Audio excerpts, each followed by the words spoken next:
নতুন বছরের শুরুতেই ভয়াবহ দাবানলের কবলে অস্ট্রেলিয়া। স্থানীয় সময় শুক্রবার মেলবোর্ন ও এর আশেপাশের তাপমাত্রা 43 ডিগ্রি ছাড়িয়ে যায়। তীব্র গরম আর শুষ্ক দমকা হাওয়ায় ভিক্টোরিয়া রাজ্যের বনভূমিতে দেখা দেয় দাবানল।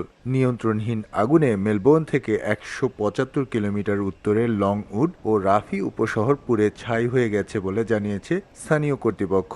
কয়েকজন নিখোঁজ হওয়ার খবর পাওয়া গেছে। ভিক্টোরিয়া রাজ্য ও নিউ সাউথ ওয়েলসের উচ্চ তাপমাত্রা প্রবণ এলাকায় আগেই জরুরি অবস্থা জারি করা হয়েছিল। নিরাপদ আশ্রয়ে সরে যেতে বলা হয়েছিল ঝুঁকিতে থাকা বাসিন্দাদের। তবে বাড়তি সতর্কতা ও দমকল বাহিনীর সব প্রচেষ্টা ব্যর্থ করে মাত্র কয়েক ঘন্টায় ভিক্টোরিয়া ও নিউ সাউথ ওয়েলসের কয়েকটি আবাসিক অঞ্চলে দ্রুত আগুন ছড়িয়ে পড়ে। কয়েকটি উপশহরে প্রায় 35,000 ঘরবাড়ি বিদ্যুৎ বিচ্ছিন্ন অবস্থায় আছে।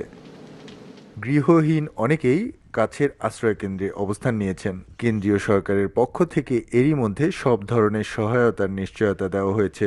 প্রত্যন্ত এসব অঞ্চলে প্রবাসী বাংলাদেশিরা স্থায়ীভাবে বসবাস করে না বলে জানা গেছে।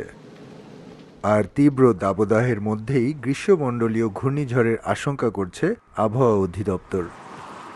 এস এম আমিনুল রুবেল, সময় সংবাদ, অস্ট্রেলিয়া।